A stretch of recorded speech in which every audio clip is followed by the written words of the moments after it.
So when I pressed, so this is after overnight pressing.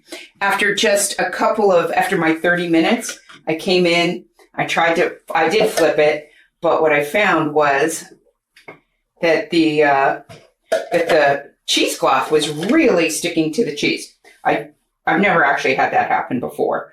I mean, I've had it stick a little, but not to the point where chunks were being pulled out. I don't know if you can see that, but yeah, see these chunks coming out? Yeah, so let's see. The sides are pretty good. That's cool. Okay. Okay, but no, see, can you see here? Let me pull this closer.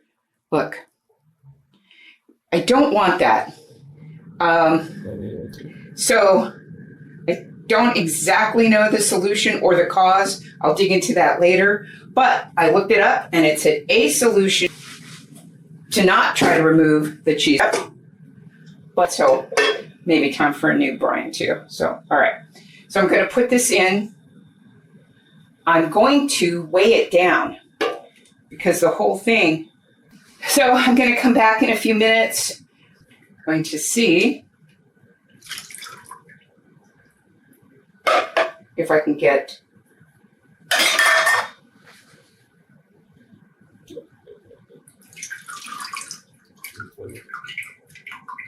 I feel like we should have a drum roll. Gosh, I don't think it helped a lot. Nah, I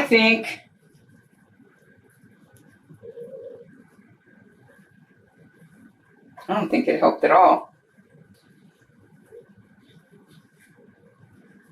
You know what? So I think what I'm going to do is just this. What's that? All right, this is a disaster. There's no coming back from this.